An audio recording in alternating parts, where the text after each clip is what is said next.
আজকে আমি তোমাদের দেখাবো পদ্ম গাছের রিপোর্ট কিভাবে করে বা পদ্ম গাছের টিউবার কিভাবে লাগাতে হয়। তো তোমাদের প্রচুর কোশ্চেন ছিল এর আগের বছর যে এত বড় বড় ফুল দিদি কিভাবে কি করেছো, কি সার দিয়েছো। তো দেখো পদ্ম গাছের আমি এর আগের বছর পাক মাটি এনেছিলাম নদী থেকে, তো পাক মাটিতেই বসিয়েছিলাম। আর যেগুলোতে আমার পাক মাটি কম হয়েছিল সেই আমি মাটিটা কিভাবে রেডি করেছি সেটাও তোমাদের দেখাবো। কিন্তু তোমরা নিচে একটু করে গোবর সার দেবে, তাহলে কিন্তু খুব সুন্দর গাছ হবে। পাক মাটিতে হলেও একটু করে নিচের দিকে এক লেয়ার গোবর সার দিলে খুব ভালো হয়। এই বছর আর আমি পাক মাটি আনতে পারিনি, আমার যা মাটি আছে সেগুলো দিয়েই আমি ভেবেছি একটু সার মিক্স করে গাছ বসাবো। তো এখানে দেখো গামলাটা উল্টে দিয়েছি, একটা গামলা রিপোর্ট চলছে। তো এখানে আমি গ্রো টিপগুলো দেখে দেখে টিউবারগুলো কেটে নিচ্ছি। এখানে যেহেতু প্রচুর গ্রো টিপ হয়েছে, তো সেই জন্যই আমি দেখে দেখে কিন্তু কাটছি। যেগুলো গাছে গ্রো টিপ থাকবে না সেগুলো কিন্তু কাটবে না, অযথা কাটলে কিন্তু গাছটা নষ্ট হয়ে যাবে, তখন কিন্তু পরবর্তীতে আর গাছ হবে না। তো গ্রো টিপ থাকলেই তাহলেই কাটবে, না হলে কাটবে না।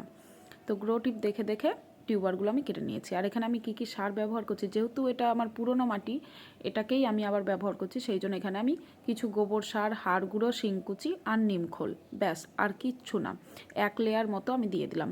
এক মুঠো করে সব আমি দিয়েছি, আর গোবর সারের পরিমাণটা একটু বেশি দিয়েছি, সেটা তোমরা দেখলেই। তার উপরে দিয়ে দিচ্ছি যেই মাটিটা বেরোলো গামলা থেকে, সেই মাটিটা দিয়েই আমি ওপরে লেয়ার বানিয়ে দিচ্ছি। এইভাবে লেয়ার বাই লেয়ার কিন্তু দেবে। আর গোবর সারটা কিন্তু 1 বছরের পুরনো হতে হবে, 1 বছরের বেশি হলেও হবে, কিন্তু 1 বছরের নিচে যেন না হয়। গোবর সার দেবে না। তো এইভাবে লেয়ার বাই লেয়ারই কিন্তু বসাবে, ঘেটে দেবে না সারের সাথে। তো এইভাবে দেখো আমি পুরোপুরি মাটিগুলো দিয়ে একদম ভরাট করে দিয়েছি, কিছুটা অংশ ছেড়ে দিয়েছি, এটাতে আমি জল দেব, সেই জন্য দেখো কতটা অংশ মতো আমি ছেড়েছি।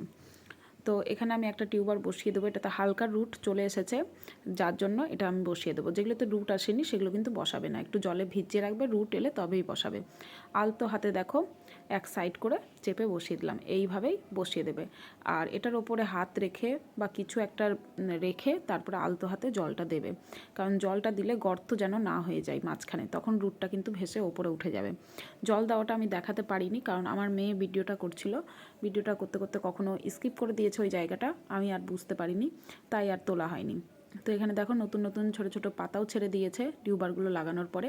আর কিছু কিছু টিউবার দেখো ভাসিয়ে রেখেছি, যেগুলোতে এখনও রুট আসেনি, রুট এলে তখন বসাবো। দেখো এখানে আমার পদ্মগুলো সব এক এক করে সেজে উঠছে। তোমাদের আজকের ভিডিওটা কেমন লাগলো অবশ্যই কমেন্ট করে বলো। আর তোমাদের কোনো রকম কোনো প্রশ্ন থাকলে অবশ্যই করো, তাহলে আমি পরের ভিডিওতে অবশ্যই বলে দেওয়ার চেষ্টা করব। আর যারা পাক মাটি পাচ্ছ না, তারা এঁটেল মাটি জোগাড় করো, এঁটেল মাটিটাকে ভিজিয়ে রেখে একটু কাদা কাদা করে নিও। এই দেখো এই রকম কাদা কাদা করে নিলে কি, তাহলে তোমাদের এইটাতে পদ্ম বসাতে খুব সুবিধা হবে। প্রসেসটা সেই একই, নিচের লেয়ারের মতো সার দেবে আর ওপরে এই মাটিটা দেবে, দিয়ে বসাবে।